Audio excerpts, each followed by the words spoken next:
Greetings from TV AIBD. Hi, this is Philomena Pragasam with Connect with AIBD, and today I'm talking to a very distinguished guest, someone who has a lot of thought for children, and is none other than Dr. Rashed Mustafa Sawar, UNICEF representative to Malaysia and Special Representative to Brunei Darussalam. And welcome to the program, Doctor. So good to see you. Very, thank you very much, Philomena. It's a pleasure. It's a really great pleasure to talk to you and in the region. I'm very happy to be here today.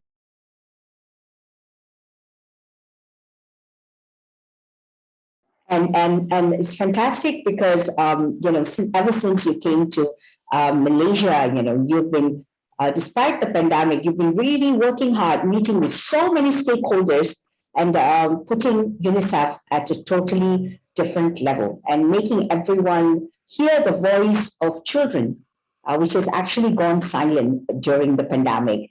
And just to let you know, Dr. Rashed Mustafa Sawar has more than 25 years of diverse works in Central Asia and in Europe, Eastern Europe, as well as in Southeast Asia. And he has not only been with UNICEF, but also other UN agencies in politically transitional and developing countries, and bringing up the upper and middle class status of these countries with poor backgrounds. And this is something which is a really commendable work.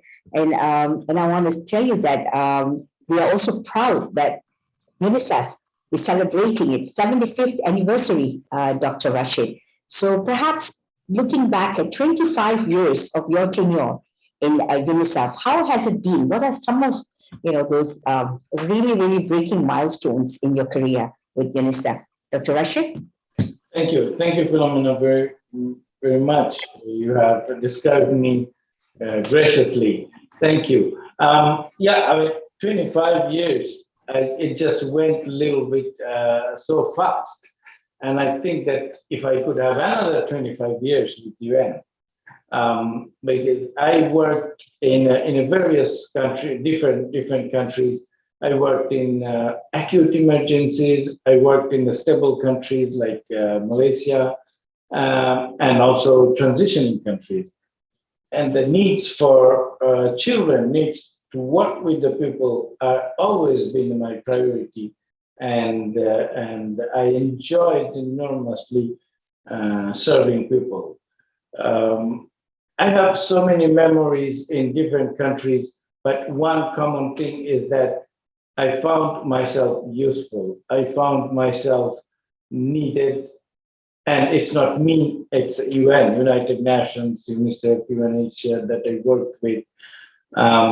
It's really a pleasure. And it's a meaning of my life, because my work is a passion, my work is a mission. So I think I'm one of the luckiest person that doing this job. They say that when you work with children, you automatically become young and vibrant. Because you get infected by their enthusiasm and so forth. And Doctor, you've worked with children from not only in Asia, but also you've worked with children in Europe, Eastern Europe, right, and other parts of the world. And what is the one thing that you notice is lacking where governments are concerned or countries are concerned on the interests of children? Children are children. They're everywhere, but they have a different color, different languages, different way of expressing. But the common is that their needs, and that needs is their attention, because we really need to pay much more attention than what we do because of multidimensional challenges that recently occurred, including the pandemic.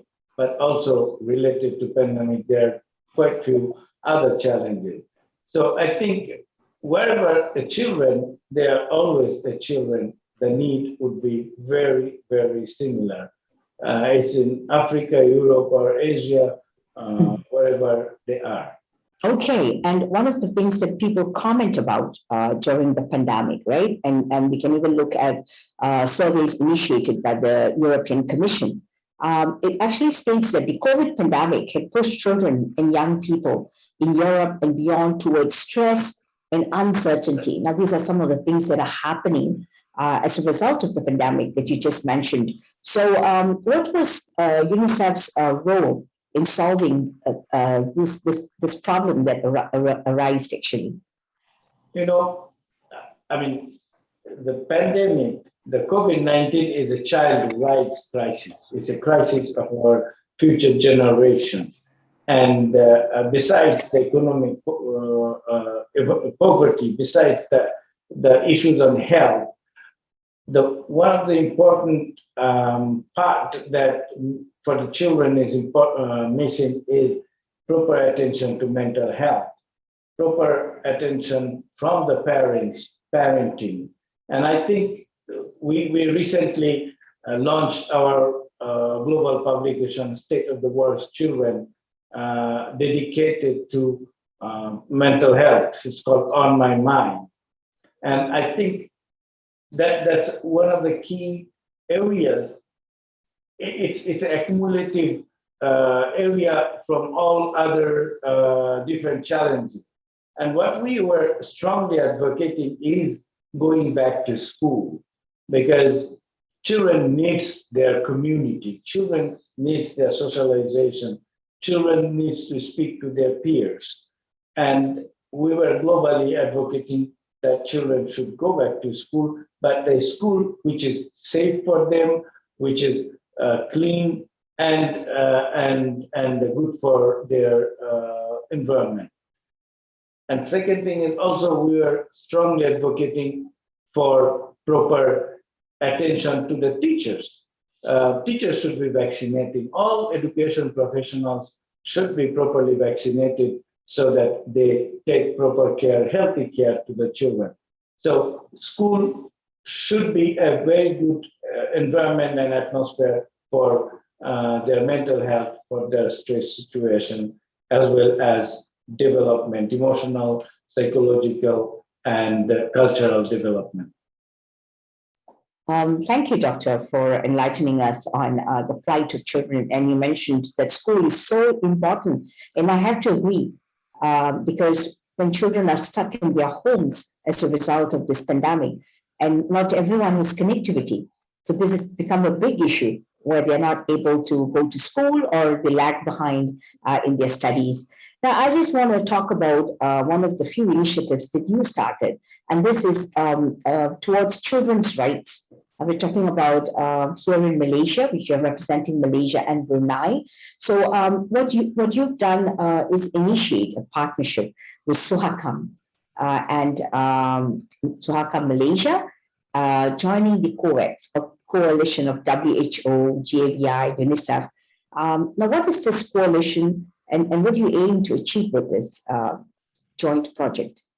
You know, Suhakam is a child rights body in Malaysia. We work with the Suhakam and also work with Child Commissioner particularly. On COVAX, it's a coalition of accessing COVID-19 vaccine all over the world. This is the biggest undertaking on vaccine-related job that world ever seen. And with other partners, UNICEF has been providing, transporting billions of doses to hundreds of countries so that we meet 20% of global need to the countries.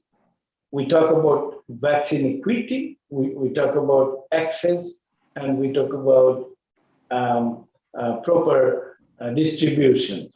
So that could not serve the whole need for vaccination in the world, but that was for most vulnerable communities.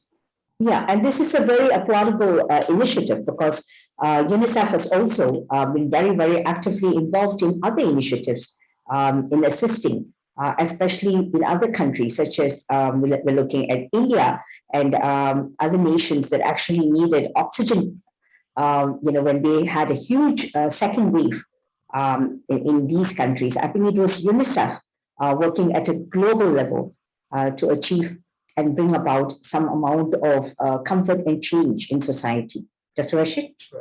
Right. I mean, you mentioned very well that India crisis was really a very acute and big crisis. UNICEF globally also supported, hugely to the India crisis. However, we are so proud of Malaysian citizens who contributed. We launched a fundraising campaign for India crisis, and we have found a very, very encouraging response from hundreds of thousands Malaysians that donated for India, and we provided a big help to India through our office in India. So I'm very proud to be part of a support mechanism and be a bridge between the Malaysian population and people of India. So that is one of my pride moments so far in the country.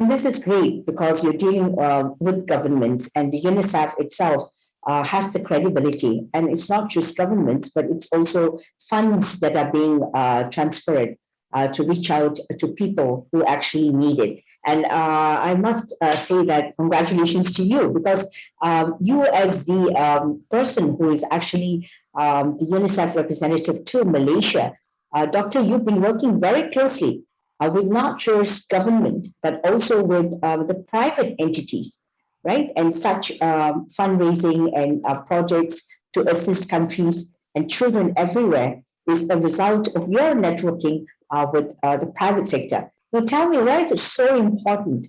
This is also something that's been echoed by other UN bodies, for instance.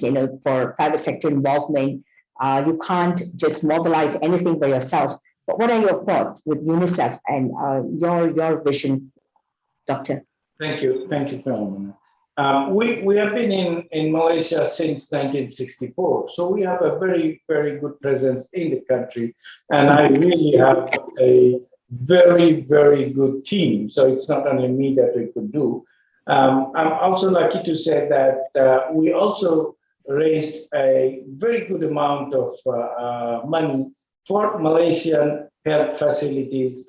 For example, the Selayang Hospital, the KL Hospital. Now we are working on 7 hospitals in Sabah, very remote areas. So it's a very good joint work with the Ministry of Health and population of Malaysia. We also have very good high-value donors, the people who donate a big, handsome amount. We also have corporate donors, corporate partners, big companies. So Malaysia, for us in UNICEF, a very, very good success story about raising funds for Malaysian children as well as children in other countries. And also, we do enjoy a great partnership with media like you. You have been very, very instrumental in terms of bringing other media giants in our meetings and in our conferences, so that we could bring their attention on the crisis and child rights issues. So I thank you very much, Philomena, your leadership in AIBD, and also colleagues that work in both sides, your sides and my side. So it's been a very good start of a long journey, I believe. Thank you, Doctor. I believe so. And I think this is for a good cause, because we're working for the betterment of children. And even as we speak, I still remember that we have things like child rights and representation of children on Malaysian media. Now, this was a topic which is so important. And many people have been questioning media on why media has been so silent about children during the pandemic. And that's a very interesting question because where was the voice of kids? Where were the children? There was complete silence of children, what was happening to them.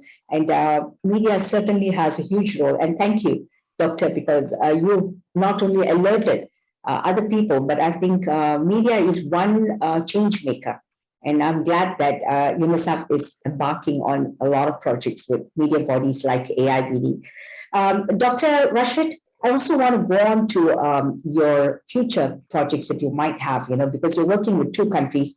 And I think this is something which is new.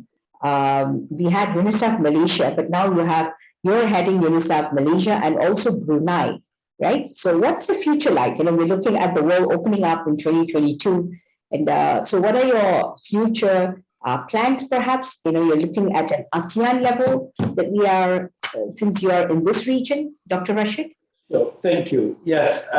Okay, in Malaysia, we will continue working, but we'll be more focusing on leaving no one behind agenda, leaving no children behind, because our vision is that every child from Perlis to Sabah, or any ethnic groups, migrants, undocumented, indigenous, children with disability, they're all considered one group of children for us. That's why we say children in Malaysia, not children of Malaysia.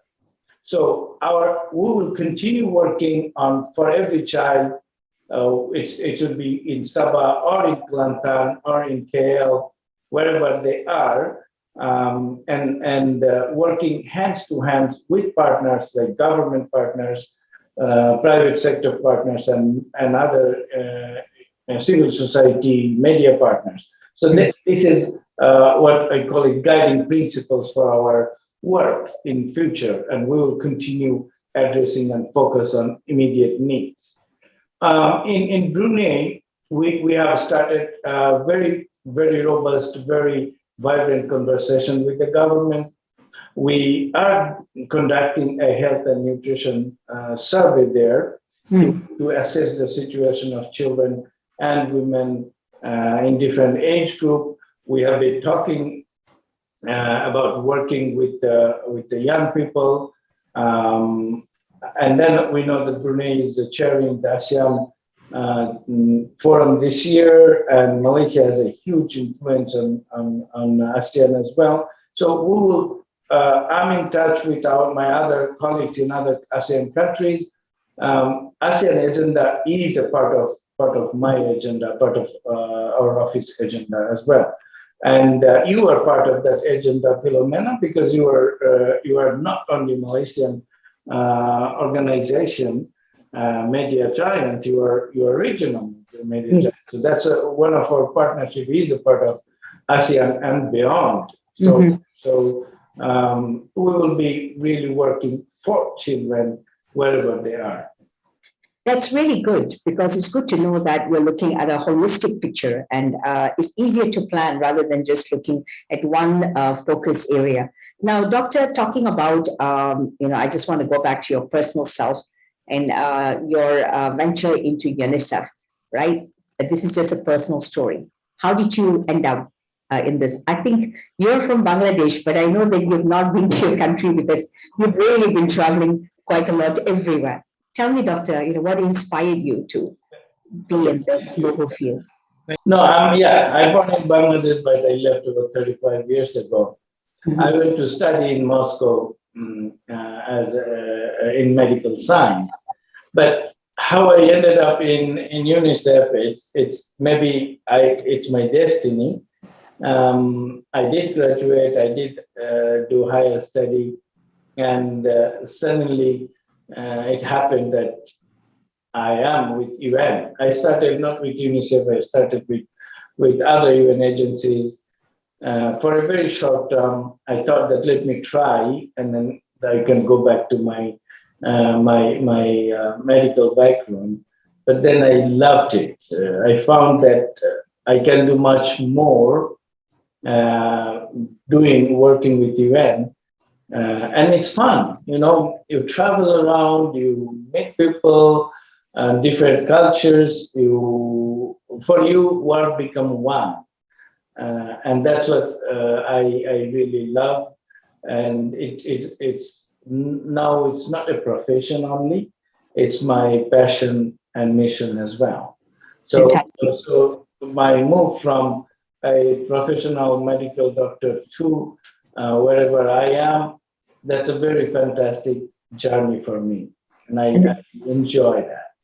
And the journey has been exciting, from what we've spoken before. You've been in countries where you were practically bulldozing through, in war vehicles, right, with bullets everywhere. That was something that's really exciting. If we talk about it now, not when you were in that situation, though, Doctor.